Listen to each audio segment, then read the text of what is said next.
Young men got to stop being gangsters and start being graduates.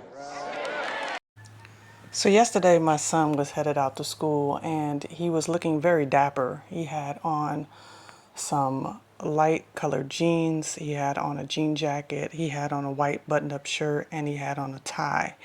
But his overall appearance suggested someone who was much more mature than his 19 years of age. Now, my son has always taken very good care of his appearance, his hygiene, just the way he presents himself out into the world. But yesterday was a little bit different.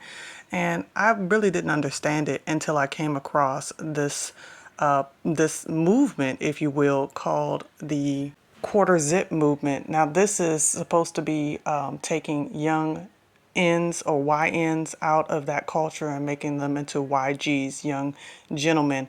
And, you know, I'm all for our young men doing the most, doing the best. But I just found this to be so interesting as to how we got started, where it came from. And I'm going to share some of my thoughts on it because if you see your young people getting involved in this, there is a good reason for it. And I think that we need to promote it. I think that we need to talk more about it. But it also speaks to the volume of how our men in particular really ruled this world, set the tone for this world. Now, I'm getting ahead of myself, so I'm going to let y'all know what the quarter zip movement is all about. And then we'll get into why I said our young men really rule the world. Now, it has come to my attention that the quarter zip community has grown quite extensively over recent. And to that, I want to say welcome. Welcome to the community. Now, I like to consider myself one of the vets that exists in this community. And because of that, I felt it was partly responsible on my behalf to share some of the ground rules that do exist in this community, okay? Because after all, the quarter zip way, this is a lifestyle. Now, the first ground rule is you got to conduct yourself professionally at all times while wearing the quarter zip. No unruly behavior, no menace activity. You can't have on the quarter zip and still act like you in a Nike Tech. You can't do that. It don't work like that. This quarter zip represents elegance and diplomacy. So that Nike Tech behavior, you gotta leave that in the past. Now, the second ground rule is quarter zip men. We are respectful men. We are polite men. We are well-mannered. We do not use profanity. We do not speak vulgarly. But we articulate how we feel with a strong vocabulary and emotional intelligence. Now, if I lost some of y'all on that second ground rule, this quarter zip not the lifestyle for you. So you may continue in your Nike Tech ways. Now on to the third ground rule, and I may lose some of y'all here as well, all right? But as quarter zip men, we don't listen to certain music, all right? We don't ride around listening to certain music. We don't ride around listening to drill. We don't ride around listening to how many ops we can today. We don't do that. But instead, you'll find quarter zip men riding around listening to some gospel, some Marvin Sapp, some Yolanda Adams, some Maverick City. That's the stuff we listen to. Or some jazz, some Charlie Parker, John Coltrane. We listen to that kind of music. Now, the fourth ground rule is a quarter zip man must smell good at all times. It is sacrilegious as one that weareth a quarter zip to be found musty or untaken care of, as one that has poor hygiene. That is vehemently prohibited. And lastly, the fifth ground rule, and I'll say this is the most important of them all. Quarter zip men, we attend Bible study. That's how we stay out of trouble. For the longest time, our men were expected to just be the hoodlums of the culture and to continue to perpetuate a negative image. And there's still a lot of that goes on within the Black community.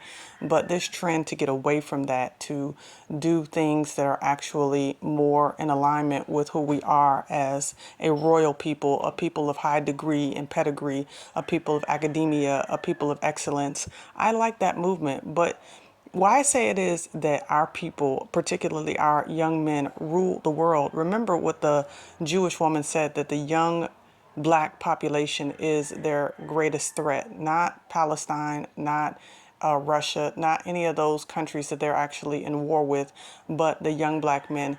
Why? Because our young men set the tone for all of society. It's like it doesn't matter what our young men do. They're always going to be followed up by the others who are trying to emulate them. Why do y'all have to try to infiltrate everything? Because the quarter zip it's not about y'all. It's not about y'all. This is not a trend. This is not a challenge. This is a movement. And I love that people are using it as hashtag quarter zip movement instead of hashtag quarter zip challenge, hashtag quarter zip trend. And it also just, I want like these celebrities and these rappers who wear these street clothing and things like that, because they're doing it because it's part of their agenda. That's what they're supposed to be pushing.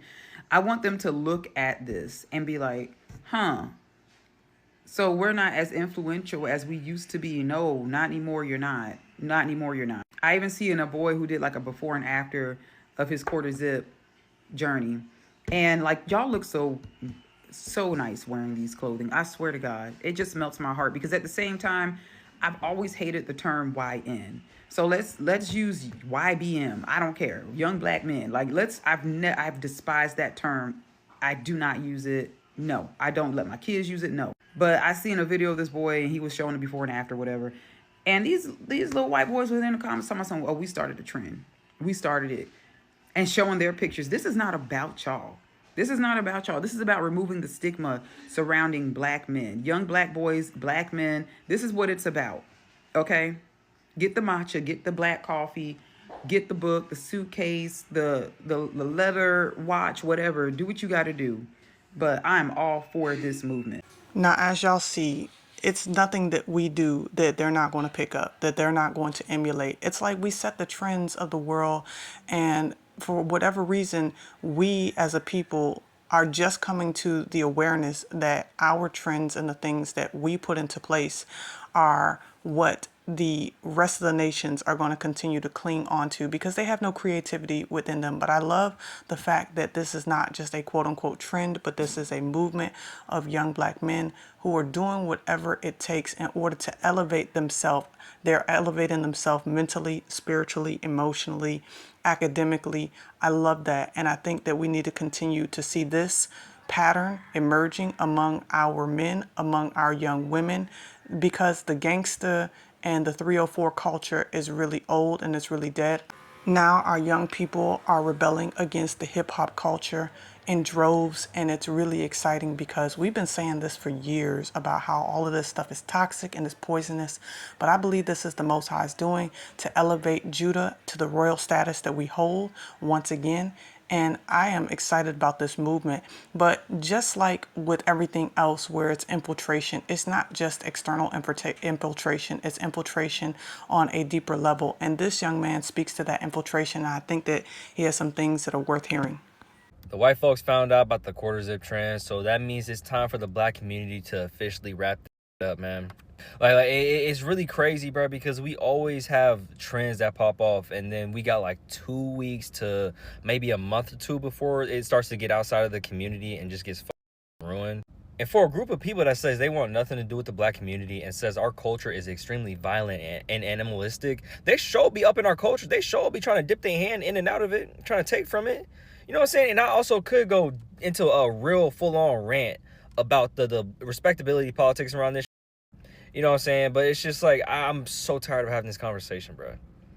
Because the people that need to hear it don't want to hear it. You know what I'm saying? Like, it's frustrating to constantly have to revamp and have these kind of conversations over and over again, bro. Because it's like, it starts out really fun and innocent, but then it just full-on turns into white supremacist talking points. Full-on turns into goddamn Charlie Kirk. And it bothers me, bro, because we constantly hold up versions of blackness that are rooted in white supremacy and conform to white supremacy over other versions of blackness, bro. And I'm not saying that if you are a person who is like a quote-unquote classy, bougie black person, you're automatically a white supremacist. But there is a deep connection to it's a slippery slope towards becoming a white supremacist. And it's so annoying because I know that this is going to happen again. There's going to be another quarter zip trend. There's going to be another educated, artistic YN trend. And it's just going to go on and on and on, bro, because white supremacy is so deeply rooted into every aspect of society, but especially within the black community. And the more that black folks cling on to that false dream and the lie of getting respect, well, respectability politics is essentially what I'm trying to say. You know what I'm saying? Like, the more that we cling to respectability politics, the less likely we are to be free as a community, and the less likely we are to be stronger as a community. I thought his points had validity considering that the Black MAGA movement is in full effect and full force. Many of y'all know that Black MAGA went to many of the HBCUs during their homecoming, and a lot of the universities actually had to ban them off campus so that they were not disruptors. So we do know that there's definitely a faction within the so-called Black community of the house Negro versus the field Negro. And unfortunately, when it comes to even dress, we know that historically the house Negroes were able to dress better than the field Negroes. But the mindset of it, and I think, what we really need to ask ourselves is, does the mindset of those who don't want to be on the plantation have to be that they have to have the rebellious attitude, the outcast attitude, or can we take back an ownership of who we are as a people, that we are not going to succumb to the whims of the white supremacist aristocracy, the I believe that I'm better than you because I am dressed in this particular way and you're dressed in that particular way. I think that we should be elevating our minds as a collective, but there's definite validity when it comes to the concern about whether or not, as young gentlemen, young Black gentlemen, or YBNs, if they're going to fall within the framework of the mentality of the white supremacists. And I pray not so, because I do believe that it is important for our young men to see themselves in a positive light, to see themselves doing positive things and dressing positively, and not dressing like thugs, not dressing like they're a part of the LGBT community. There has definitely been a lot of uptick of that in the recent couple of years. But dressing with respect and treating themselves with respect and each other with respect, without having to succumb to the whims of respectability politics and trying to conform to the standards of white supremacy. But these are my thoughts. Let me know what yours are in the comment section below concerning the quarter zip movement, concerning our young men making a decision that they're not going to be out here dressed in just any old kind of way anymore. They are going to be more mindful of their appearance. They're going to be more mindful of their interactions with one another. I hope that it just stays positive, because we need more positivity. Like, share, subscribe if you have not already done so, and don't forget to hit that notification bell on your right so that you can get all of my latest updates as they come out. All right, well, family, thank you so much for tuning in. As always, be vigilant, and y'all bless.